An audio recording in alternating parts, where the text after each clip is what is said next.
Le DAF Fresh Morning, c'est 104.5 tonnes de bonne humeur. Tous les matins sur Urban FM. La meilleure radio de la capitale. La meilleure radio de la capitale. Vous êtes sur les 104.5 Urban FM, la station urbaine, et vous écoutez le DAF Fresh Morning. On est avec Mosley. Mosley, bonjour. Bonjour Dafresh. Comment tu vas ce matin? Ça va très bien. Les vacances arrivent à grande vitesse, arrange ton micro. Oui, les vacances arrivent à grands pas. On est tout en tu es déjà dedans? Non, je suis pas encore. Tu es convoqué pour les examens? J'ai été convoqué au BPC, oui. C'est terminé, hein? J'étais membre du jury, oui. C'est déjà proclamé? Non, pas encore. Ah, d'accord. Peut-être d'ici la fin de la semaine, début de la semaine. Je pense que c'est la fin de la semaine. Ouais, on espère. Ah, ok. Ça s'est bien passé dans l'ensemble? Je pense bien. Du moins le centre où j'étais, notamment. Enfin, je te demande pas de détails, mais il n'y a pas eu d'incident majeur. C'est ce que j'ai envie de dire. C'est que le centre où j'étais, il n'y a pas eu d'incidence majeure. C'était tout doux. Tout doux. Ça s'est bien passé. Il en va de même pour le CEP. Donc, dès que le BPC termine, tu es en vacances? Non. Je suis toujours en attente. On ne sait jamais. On pourrait avoir une clémence du ciel, pour dire ça comme ça. Tu as les problèmes. Et aller participer, soit du moins, on va dire, participer aux différents démembrements de l'organisation du bac. On attend. Mais non, ce n'est pas une obligation. On peut aussi ne pas m'appeler. Ouais, tout à fait. D'accord. Alors, la politique est marquée par quoi ce matin? Les partis politiques toujours dans... Ou bien c'est fini le combat? Non, le combat n'est pas fini. Est-ce qu'on va dire que le combat a commencé? Non, le combat n'a pas encore commencé. Même si on sait qu'en sourdine, on est évidemment dans une posture où beaucoup de... On est parti de 18 000 à 12 000 maintenant. Oui. Alors, c'est déjà une bonne chose. Bon, oui, c'est une bonne chose pour les acteurs. C'est pourquoi je disais que le combat n'a véritablement pas commencé, même si on a compris que les acteurs politiques qui sont aujourd'hui plus ou moins à l'Assemblée de la transition, ont quand même fait un travail de fond parce que ils ont demandé, du moins ils ont travaillé à faire en sorte qu'il y ait au moins une baisse du nombre d'adhérents en termes d'exigence pour pouvoir pour faire enregistrer son parti comme étant un parti légalement reconnu auprès du ministère de l'Intérieur. Et c'est ce qui, d'ailleurs, il faut rappeler que l'Assemblée nationale a statué notamment le mardi dernier. Et il y a eu évidemment l'ambition pour les députés de la transition de pouvoir plus ou moins rendre la chose quelque peu consommable. On a par exemple vu l'élection présidentielle. Si on tient compte de l'élection présidentielle, deux personnes peuvent avoir la prétention qu'ils pourraient plus ou moins faire en sorte que leur parti devienne les premières forces politiques de notre pays. Il n'y a qu'Oligui Nguema et Alain-Claude Bilemizé. Oligui Nguema parce qu'il a eu plus de 50 000 voix, Alain-Claude Bilemizé parce qu'il a eu plus de 19 000 voix. Si on tenait compte de la réalité qui est celle qui était sortie des recommandations du dialogue national inclusif et qui avait sollicité qu'on mettait en place une idée selon laquelle pour pouvoir faire enregistrer son parti au ministère de l'Intérieur, il fallait oublier un certain nombre de critères, donc critères du nombre d'électeurs qui étaient à la base de 18 000 membres. Bon, on sait très bien que c'est compliqué et on sait quelle est la réalité sociologique de notre pays, notamment en rapport avec l'établissement des pièces d'identité. Vous savez qu'il y a plusieurs personnes qui ont des problèmes pour avoir des pièces d'état civil ou encore avoir des pièces d'identité. La carte d'identité, ce n'est que, je crois, l'année dernière relativement, qu'on a recommencé, ou cette année qu'on a recommencé à la produire sur la base du numéro d'identification personnelle, donc qu'on appelle communément le NIP. Et à partir de cet instant, si on faisait que 18 000 personnes soient en mesure de pouvoir présenter, il y aurait eu des partis qui, rien que sur la base de ces critères-là, qui n'allaient pas bénéficier parce que simplement, beaucoup de nos compatriotes, beaucoup de Gabonais n'ont pas la carte d'identité. N'ont peut-être pas aussi toute la documentation nécessaire pour pouvoir bénéficier d'un NIP. Par exemple, le passeport. Beaucoup n'en ont pas. Donc, à partir de cet instant, je crois que c'est ce qui a été au cœur des réflexions. 12 000 membres, je crois que c'est jouable. C'est facile à collecter. Il suffit simplement, enfin pas il suffit, il faudrait simplement qu'on soit dans une logique d'avoir une orientation qui va beaucoup plus dans le sens d'un parti national, pas d'un parti régional comme on enregistre plusieurs, ou encore d'un parti qui resterait simplement dans les mallettes de son fondateur et qui serait une épicerie pour ces derniers pour pouvoir bénéficier des avantages liés à la reconnaissance du ministère de l'Intérieur. Donc, à partir de cet instant, on est véritablement dans une logique qui veut que quand on est acteur politique et qu'on a le désir de créer un parti politique, eh ben, qu'on soit en mesure de répondre à un certain nombre de critères, à ce critère de nombre, et puis vous avez, on ne le répétera jamais assez, la nouvelle norme, c'est qu'il faudrait avoir un compte bancaire. Et ça a toujours été le problème, c'est que vous aviez des partis politiques jadis dont les comptes bancaires étaient ceux de leurs fondateurs. Or, une personne morale n'est pas égale à une personne physique. Et si on doit faire des comptes à une personne morale et que le compte est domicilié chez la personne physique, il y a quand même une idée qu'on peut se mêler les pinceaux. Parce qu'à un moment donné, on peut se retrouver dans une situation où on ne saurait plus quel est le patrimoine de l'entité morale et quel est le patrimoine de l'individu. Et je crois que c'est dans la logique de s'inscrire véritablement dans une dynamique de modernisation, d'ailleurs, qui est celle de la transparence qu'on demande aussi, par exemple, aux entreprises. Vous avez des chefs d'entreprise qui, évidemment, ont un compte pour leur entreprise et un compte pour eux-mêmes.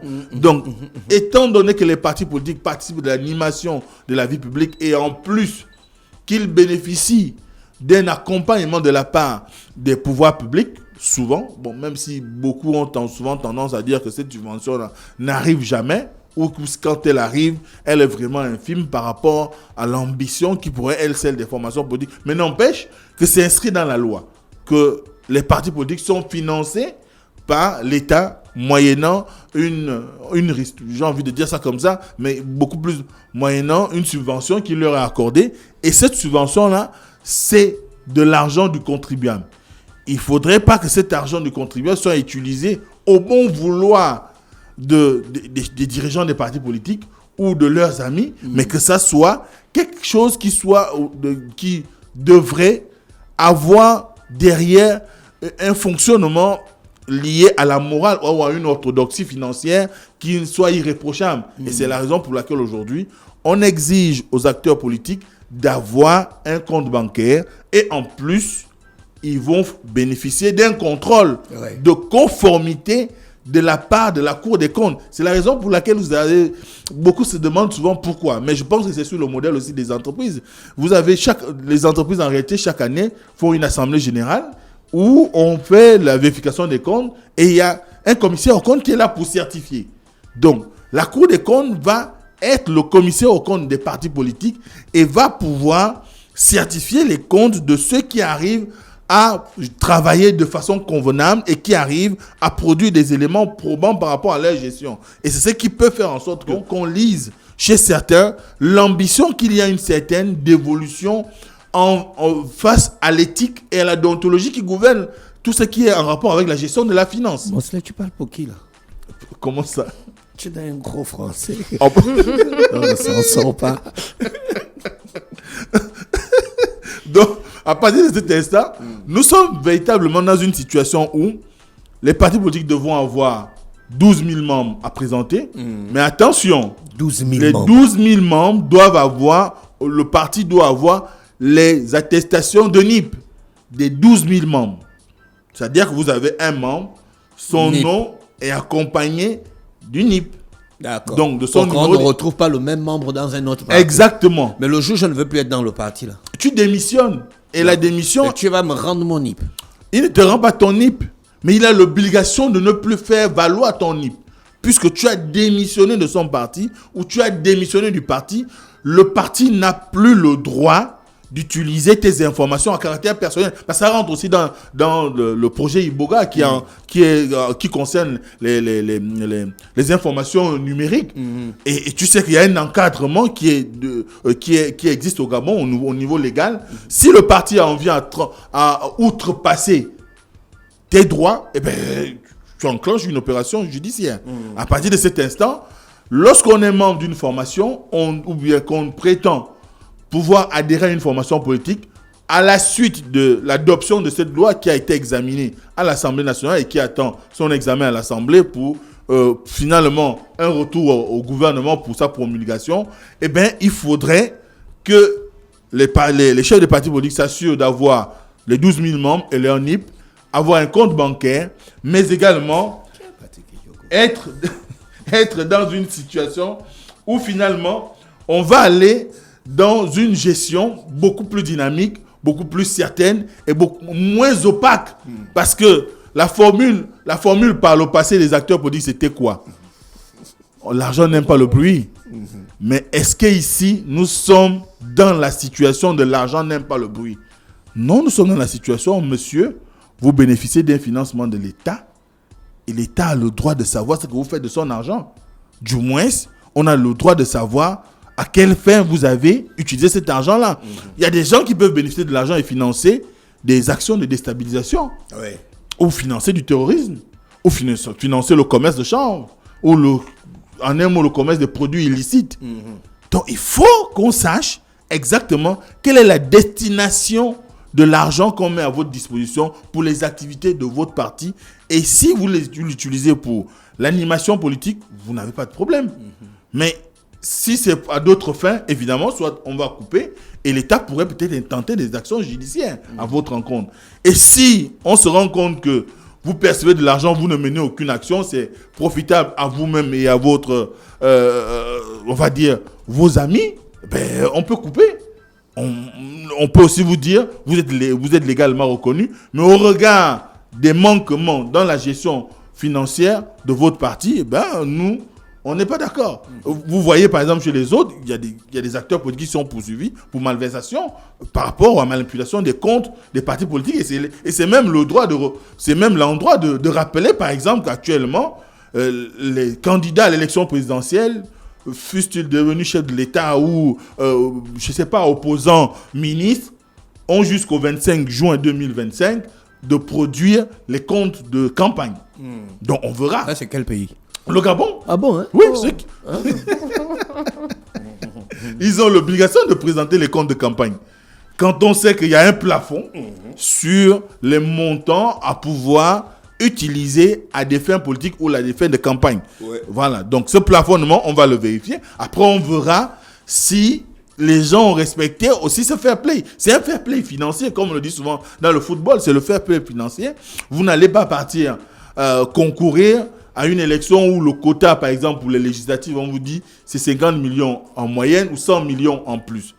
Bon, au plus, pardon. Si vous arrivez à 110 millions ou 200 millions de dépenses dans les législatives, vous êtes hors la loi. Et on a le droit de vous rappeler que vous avez crevé le plafond et à ce moment-là, des poursuites peuvent être enclenchées. Donc, c'est autant de mesures qu'on met en place aujourd'hui pour permettre à ce qu'il y ait une certaine dynamique dans l'orthodoxie financière qu'on a envie d'implémenter et de pouvoir faire en sorte que les uns et les autres se retrouvent dans un environnement serein et qu'on, surtout, parce que la principale mission, c'est aussi de réduire le nombre de partis politiques au Gabon. Nous sommes à 104 partis politiques. 104 Oui. 104 partis politiques. Non, René est calculatrice. Ah ouais, là, alors là, on calcule. Non, moi, attends, on va vite faire un petit calcul. Calculatrice. Est-ce qu'on a les chiffres exacts multipliés par des 12 membres 000. de ces partis-là? 1 248 000. Oh non, la fraîche. Personnes concernées dans... Pas possible. C'est pas possible. C'est pas possible. Est-ce qu'on a, par exemple, le Morena? On sait que le Morena a tant d'adhérents, le CDJ a tant d'adhérents, le PGP a... Est-ce que là, actuellement... En l'état actuel, je crois que le ministère de l'Intérieur, par rapport aux enregistrements qui sont faits par les partis, suivant la loi en vigueur, a le nombre des membres de chaque formation politique. Mais vu que ce n'est pas associé forcément au NIP, c'est qu'on a des personnes qui peuvent se retrouver dans 2 à 3 Exactement, partis actuellement. Il y a le risque qu'il y ait des doublons. Oui. Dans la gestion au quotidien, il y a le risque qu'il y ait des doublons. Sauf que le seul moment où les acteurs politiques, suivant la norme actuelle, ont le droit de regard sur qui appartient à telle formation politique, c'est au moment où il y a les élections. Vous verrez qu'il y a souvent eu dans ce pays des élections, des candidatures qu'on a invalidées sur la simple base que la personne était anciennement au RPG, et puis s'est portée candidate pour le PGP, ou elle s'est portée candidate pour le PDG.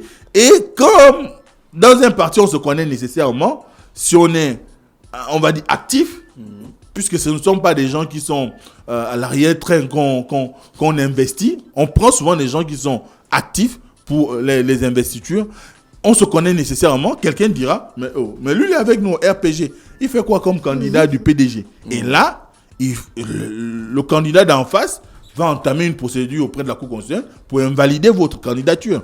C'est le seul moment où il y a souvent ce filtrage-là. Mais de façon générale, vous pouvez avoir des gens qui sont parrainés par 15, 30, moi j'appelle ça du parrainage, 30, 40, 50, 100 000 personnes et qui se retrouvent partout. Et donc là, on aura la mort de certains partis politiques? Mais bien sûr, c'est l'objectif.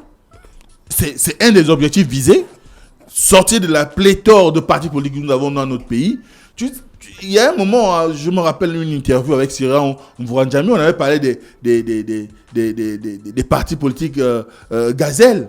Mais ça existe.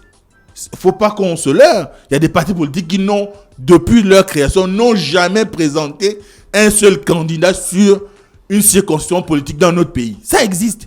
Mais ils sont légalement reconnus. Mais si vous revendiquez des membres, je ne sais pas, je crois que par le passé, c'était entre 5 000 et 8 000 membres. Je ne pense pas que ça dépassait 10 000 membres. Si vous revendiquez autant de personnes, il faut pouvoir aller vous présenter dans les endroits où vous pouvez être majoritaire, où vos membres sont majoritaires. Même là, rien du tout. Ça sous-entend que nous sommes véritablement dans une situation où on a des partis qui n'existent que sur des ordinateurs, dans des feuilles et qui sont gardés soigneusement dans des sacoches, mais qui parfois n'ont même pas de siège. Comment vous pouvez être un parti politique et vous n'avez pas de siège? Où est-ce que vous menez votre animation politique? 1. 2. Comment vous pouvez être un parti politique? On ne sait pas exactement quelle est votre philosophie. Je pense que ça aussi, ça devra être mis au goût du jour. Vous avez un parti politique où du président au planton, ce sont les membres d'une seule et même famille. Donc, le père a créé le parti, le fils est SG ou le madame est vice-président. Tu veux que ça arrive. Parce que tu n'as confiance en personne. Non, un parti, quand on crée un parti politique, ça a vocation à la conquête du pouvoir. Et la conquête du pouvoir, ça ne se fait pas dans la maison. Ça peut aussi se faire dans la famille. Ah bon? Oui. Je ne sais pas. Si vous êtes 10 et que vous occupez les postes, c'est là où vous allez convaincre les gens à l'extérieur. Qui va adhérer à un parti où tous les postes sont déjà pris par les membres de la famille? Très peu de personnes. Et c'est tout le problème qu'on a enregistré dans beaucoup de partis politiques dans notre pays. Vous avez vu, il y a des partis qui sont allés en justice après le décès de leur fondateur parce que simplement, les membres de la famille ont voulu récupérer la chose. C'est le cas, par exemple, de l'UPG. Un exemple très récent. C'est le cas, par exemple, du PGP à l'époque où ils ont fini par aller prendre attache avec du moins, ils sont allés solliciter les services de la justice pour que la justice tranche. On a vu le cas avec le RNB qui a failli finir de la même manière. Le seul qui fait jurisprudence aujourd'hui, peut-être c'est le RPG de Mbabesol qui, après son départ, a essayé de créer un environnement qui permettait aux uns aux autres de faire une présidence tournante, je crois qu'il appelle le triumvirat. Et ce triumvirat, à la suite, il y a des gens qui sont dégagés et il y a un leader qui a émergé. Mais naturellement. Le PDG, on est toujours... Mosley, tu pourquoi? Le PDG aussi. Ah bon? Bon, certainement que le PDG, il y a eu des ententes, mais bon, oui, puisqu'ils ont organisé un congrès et un individu a été élu, bon, ça peut sous-entendre que il y a l'idée de succession. Mais on connaît aussi les problèmes que le PDG a connus jusque-là. Comme tout parti politique. On a cette scission-là des partisans d'Ali Bongo, par exemple, qui ne sont pas d'accord avec le nouvel establishment. Et il y a une scission au sein du PDG aujourd'hui. Donc, on a véritablement cette situation qui fait qu'on a besoin d'un renouvellement de l'élite politique, de la classe politique en général, mais également de redynamiser les structures de l'animation de la vie politique dans notre pays. Et c'est ce qui est en train d'être fait. On espère simplement que ce ne sera pas un moyen de cloisonner les formations politiques ou de cloisonner l'environnement en ce qui concerne le multipartisme, parce que notre pays est ancré dans le multipartisme depuis la conférence nationale de 1990. Et à ce titre, c'est consacré par la Constitution. Chaque Gabonais a le devoir ou le droit ou la possibilité de créer sa formation politique. Maintenant, Après, il y a aujourd'hui des nouveaux critères qui sont mis en exergue.